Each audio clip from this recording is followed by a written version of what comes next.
Hello, vinyl community. It's Doodad Dave's Record Reviews coming to you. Now we're going to do W tonight, or this is my third record review. And we're going to do, as you can see, Tommy by The Who. Released in 1969, Tommy is a masterpiece. It was, to my reckoning, I believe one of the first, if not the first, well, it wasn't the first double album. The first double album was probably the White Album that I knew about. And it was, I think, the fifth album by The Who. Should have taken notes on this. Keith Moon, Pete Townsend, John Entwistle, and Roger Daltrey on vocals. Pete on guitars, John Entwistle, the great bass player, and the irreplaceable Keith Moon on drums, though they did replace him with Kenny Jones later. So let's talk about the album. This is the album. Let's show you the album.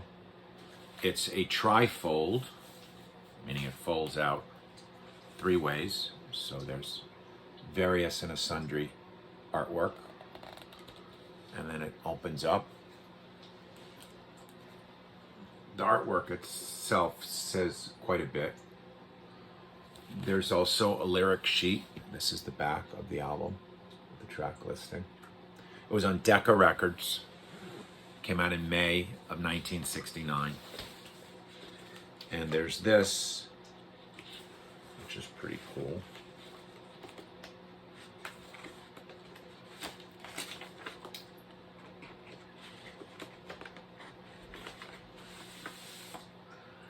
The big with all of the lyrics, artwork.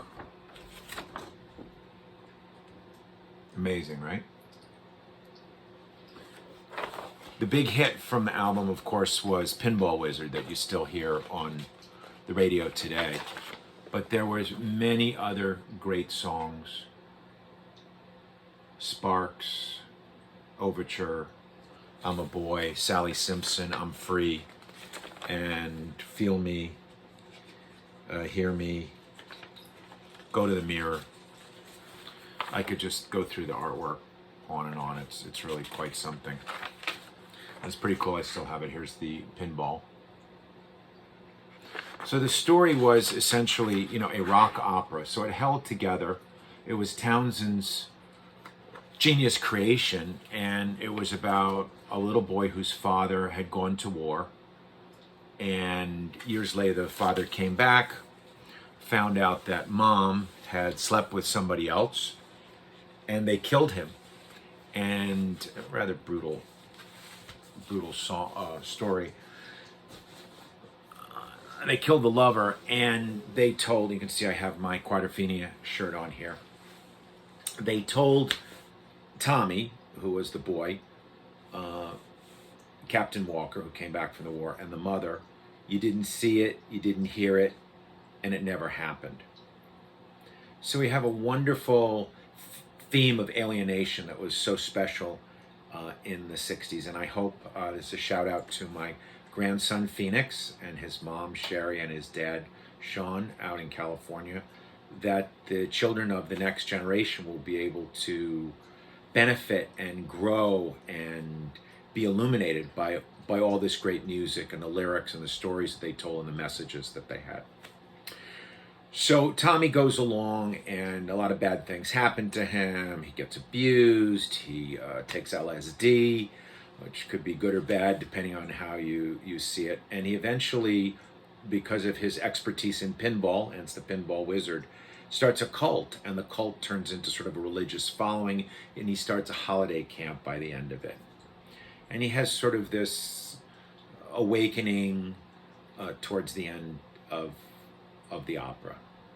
Of course, Tommy was not only a record, it was very famously performed at Woodstock, Live at Leeds, which was another live album that The Who did right after this that had the entire, most Tommy on it.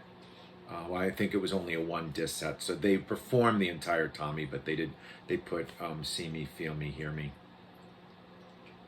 on that, and it became a movie directed by Ken Russell, Elton John, Tina Turner, Jack Nicholson was in it, which I looked up, which I had forgotten, and Eric Clapton were all in it.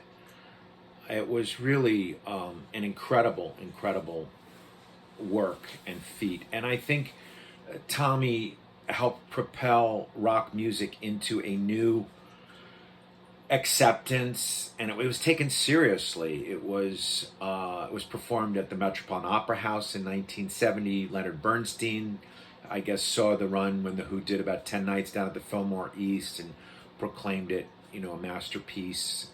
So it's really great. Tommy the Who double record set. If you have it, play it. If you don't have it, go out and buy it. What more can I say about that? I think that's really what I wanted to say about it. I was listening to some of it, and the orchestrations, the playing. There was use of French horn. I don't think French horn had been used. I mean, the Beatles used some French horn, but not a band like the Who, a hard rock band. This really followed on the heels of brilliant works like Sgt. Pepper's Lonely Hearts Club Band and Pet Sounds, the Beach Boys, to really, as I said before, propel rock music into a new sphere of enlightenment, and coming from kind of the bad boys of Who. Now, another story about the Who. Oh, and I'll get into the couple times that I've seen the Who and Pete Townsend too before I finish up here. So I did see the Who the first time. Let me just get to that part. In 1974, the original lineup with Keith Moon before he passed away tragically. Keith, as everyone knows, was a hard liver and had a hard liver. A little pun there. And unfortunately passed away, from his excesses. But when he was on, he was amazing. And they opened up, I remember Madison Square Garden was all dark, and you could just hear the synthesizer from Baba O'Reilly opening it up. And they were playing a lot of Quadrophenia, which is my favorite album. But Tommy it was my first Who album. It was 1969, and it was cool. I mean, a rock opera. You didn't hear rock and opera in the same breath. I mean, there were experimental bands in the 60s, Blood, Sweat, and Tears in Chicago with horns, but nobody had really taken it to a concept album. Sgt. Pepper's was a concept album, but this was really a rock opera that held together. And it was, Townsend's grandiose vision, but it held. So I saw the Who in 74. That was great at the Garden. I was disappointed that they didn't do an encore. But it was amazing, and I ended with "I Won't Get Fooled Again." So they bookended with the great Who's Next album, which many people consider the Who's greatest album. But I had to do Tommy tonight for the W's. Then I saw Pete Townsend with his band up at Woodstock.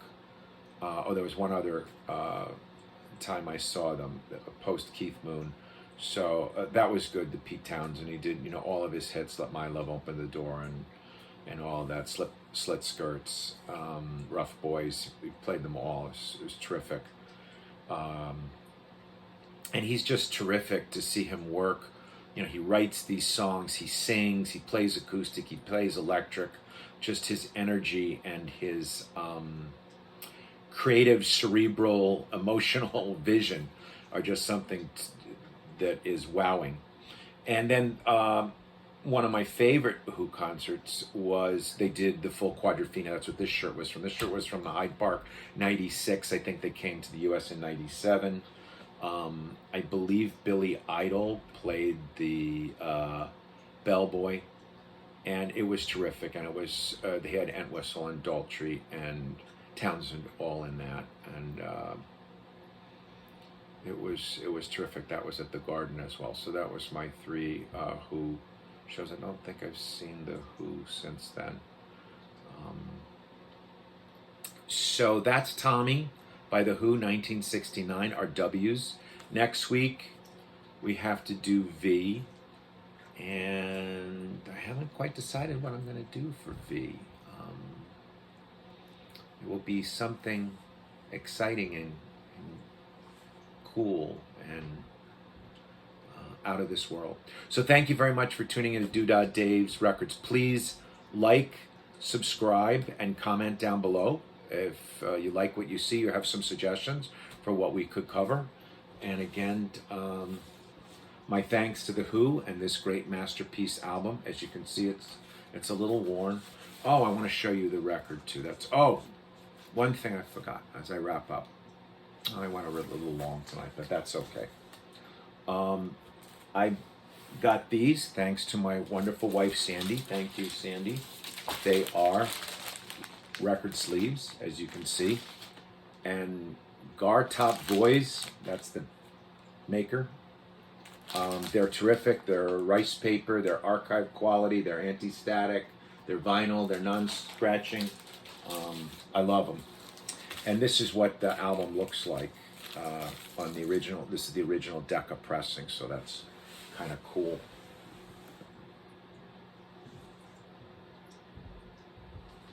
And I was going to pull the CD version. I have a CD version, but pretty good shape, right, for having been bought in 1969. But I unfortunately didn't get to that, so I'm going to keep the CDs separate and just work through the vinyls right now. Quite truthful, it's a little overwhelming to go into my CD collection. Tommy the Who. That's what we used to call it, Tommy the Who, as if it was, all one band. Anyway, thank you very much for tuning in, and we'll see you next week for the V's and see what we come up with. Have a good night. Thanks.